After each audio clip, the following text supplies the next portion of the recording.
전문 강사들의 영상 플랫폼 온토리TV 민수경입니다. 안녕하세요. 네, 안녕하세요. 조선호입니다. 반갑습니다. 반갑습니다.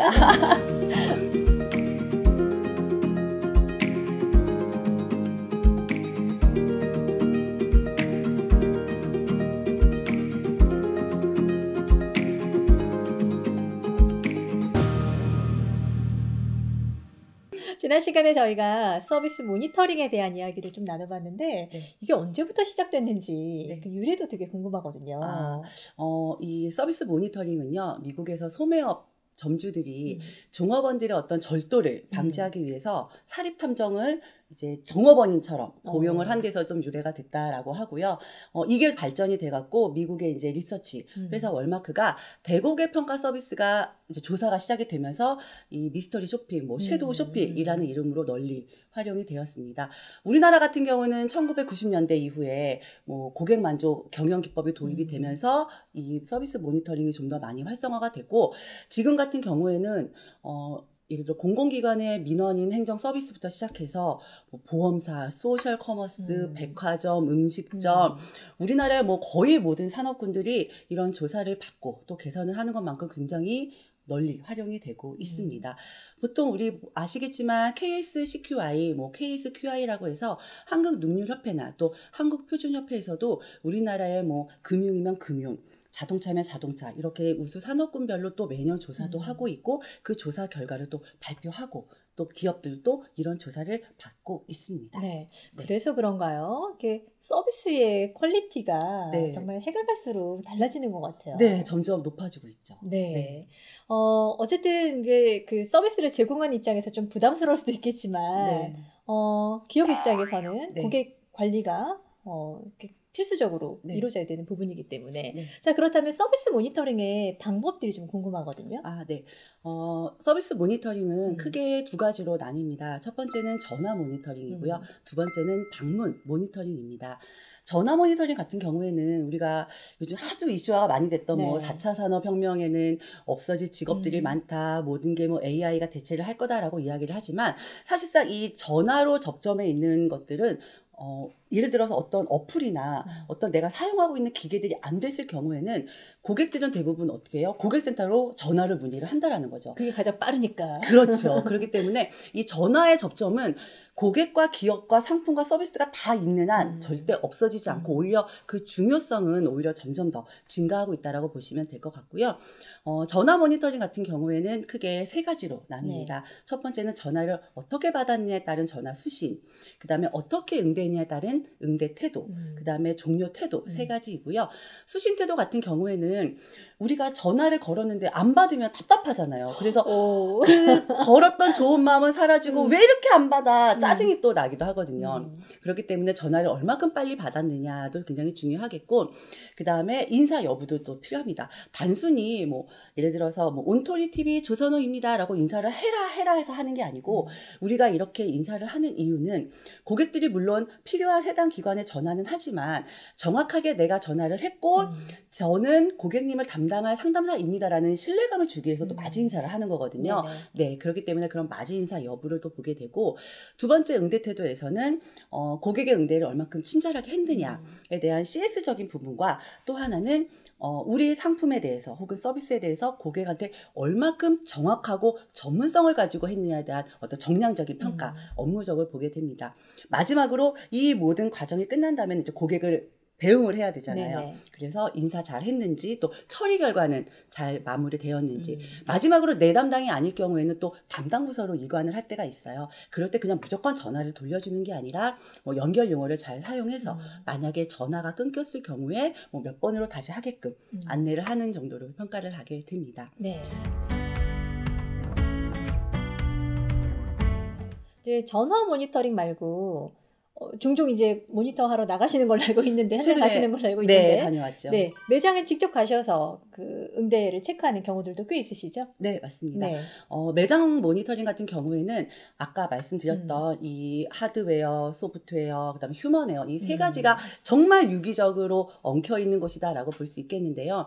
첫 번째는 매장을 가기 위해서 보여지는 시설적인 부분들, 매장의 상품의 진열 상태가 어땠고, 또 매장의 또 친절 관리 상태는 어땠고, 그런 것들을 보게 되고 두 번째는 내가 무언가를 서비스를 이용을 한다거나 상품을 구매하러 갔었을 때 직원의 응대 태도 그리고 여기는 이제 또 보여지는 게 있기 때문에 유니폼을 입는다라고 하면 유니폼의 청결한 상태, 뭐 헤어, 뭐 신발 이런 것들도 또 체크를 하게 됩니다.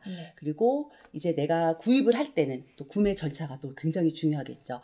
말씀드린 것처럼 무언가를 구매한다거나 또 혹은 마음에 들지 않아서 환불을 할 때 또 쌓여진 어떤 포인트를 사용할 때 혹은 내가 어떤 거를 신청을 할 때 또 민원이나 행정 서비스 같은 경우는 뭐 복잡한 서류 절차, 뭐 작성하는 게 또 고객 중심으로 되어 있는지 이런 절차들을 또 보게 됩니다. 네. 그렇게 해서 세 가지 부분을 하게 되죠. 네. 이 서비스 모니터링을 통해서 사실은 기업의 어떤 성과랑 연결되는 부분들이 많기 때문에 어떤 식으로 보통 연계가 되는지도 되게 궁금하거든요. 네. 서비스 모니터링 같은 경우는 단순히 조사를 하고 거기서 끝나는 게 아니라 이 조사한 거를 활용을 해야 되잖아요. 그래서 마지막으로 좀 말씀드릴 부분은 바로 이 서비스 모니터링에 대한 활용 방법인데요. 첫 번째는 교육과 연계를 하다 보면은 굉장히 효율성이 높은 교육으로 연계를 할 수가 있습니다. 단순히 우리가 CS 교육을 할 때 뭐 고객한테 친절하세요, 인사 잘하세요라고 해서 끝나는 게 아니라 현장에 있는 어떤 이슈화되었던 것들을 가지고 교육에 임하다 보니까 교육을 받는 직원의 입장에서는 그게 내 이야기거든요. 내가 실제로 겪었던 사례이기 때문에 그거에 대해서 함께 이야기를 하고 토론을 하고 뭐 예를 들면 불만 고객 응대를 해야 되는데 실제로 모니터링을 할 때 그 부분을 못했다라고 하면은 그 사례를 가지고 함께 교육생들과 함께 뭐 직원이 되어보자 이런 상황에는 고객이 되어보자라고 해서 롤플레잉을 한다든지 아니면 그런 사례를 가지고 또 토의를 함께 해서 해결 방안을 모색을 하다 보니 교육생들도 참여를 또 하게 되고 또 마찬가지로 이거를 가지고 교육에서 끝나는 게 아니라 현장에 반영이 되다 보니까 그야말로 학습 전이가 일어나는 높은 교육 효과를 가져올 수가 있겠습니다. 네. 어쨌든 그 모니터링을 기반으로 해서 교육으로 이어지는 거기 때문에 실제 우리가 겪고 있는 어려움, 우리가 미처 생각하지 못했던 놓쳤던 부분들이 다 오픈이 되는 거잖아요. 네, 그렇죠? 맞습니다. 그리고 이렇게 나온 객관적인 어떤 지표라든가 결과 같은 경우에는요, 부진 상담원의 같은 경우, 부진 직원 같은 경우에는 코칭의 또 자료로 활용할 수도 있고, 또 우수 서비스 직원 같은 경우에는 뭐 성과제도라든가 인센티브를 통해서 또 잘하는 직원들을 독려하고 동기부여를 할 수 있는 걸로도 활용이 됩니다. 마지막으로는 또 사실 판매 접점 혹은 서비스 접점에 있는 직원만 잘한다고 되는 건 결코 아니거든요. 예를 들면은 신상품이 나왔는데 이 신상품을 마케팅 부서에서는 얼마만큼 홍보를 하느냐에 따라서 또 고객들이 갖는 서비스의 인지도는 달라지기 때문에 마케팅 부서 같은 경우에서는 뭐 홍보를 어떻게 할 것인지 또 상품이 나왔으면은 물류팀 같은 경우는 유통에서는 또 빨리 필요한 시기에 또 고객에게 전달을 해야 되기 때문에 이런 나온 결과 가지고 또 서비스의 운영 방안을 설정을 할 수가 있고요. 마지막은 무엇보다도 이런 모니터링을 하는 이유는 고객에게 필요한 서비스 또 조금은 차별화된 서비스를 제공하다 보면은 결국 고객은 그 기업에 대한 브랜드 가치가 또 상승을 하게 될 것이고 이미지도 물론 개선이 될 것이고 그게 이제 고객 만족으로 이어지다 보면은 기업은 곧 고객을 통한 수익 창출이 최고의 궁극적인 목적이기 때문에 고객 만족의 지속성을 가지고 올 수 있는 또 효과도 있습니다. 네. 어쨌든 고객이 만족해야 이 선순환의 사이클을 탈 수 있는 거기 때문에 맞습니다. 그 과정에서 이제 모니터링이 필수적으로 들어가주면 훨씬 더 효과가 좋을 거고요. 그렇죠? 네.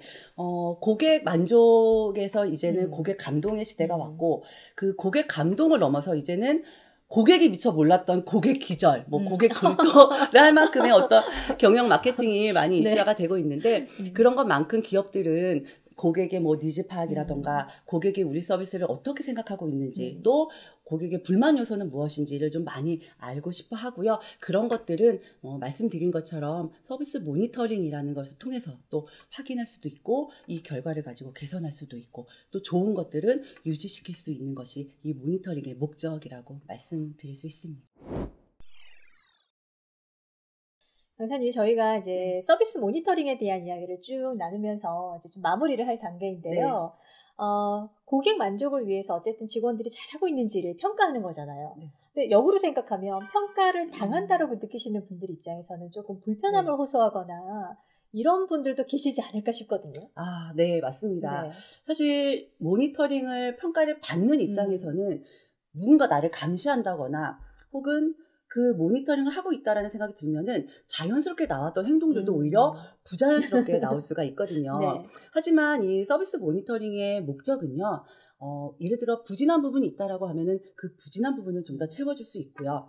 또 이게 뭐 어떤 감시 이런 거보다는 조금은 고객 만족을 잘하고자 서비스 품질을 높이고자 하는 데 최종 목적이 있기 때문에 그런 어떤 편견이나 선입관 같은 경우는 안 가지셨으면 좋겠고, 또한 모니터링을 하는 전문 컨설턴트 또한 내가 평가하고 조사하고 결과를 내는 이 과정이 한 기업을 또 대표하기 때문에 그 대표성을 갖는 것들, 또 객관적으로 평가할 수 있는 어떤 공정성들, 또 이런 것들이 또 많이 요구가 되기도 하겠죠. 네. 오늘 이렇게 서비스 네. 모니터링과 관련해서 굉장히 좀 체계적으로 쭉 들어본 것 같아요. 오늘 말씀 너무 감사드리고요. 다음에 또 기회가 된다면 조금 더 구체적인 이야기들 나눠보도록 하겠습니다. 네, 감사합니다. 네, 저희 여기서 인사드리겠습니다. 고맙습니다. 네, 감사합니다.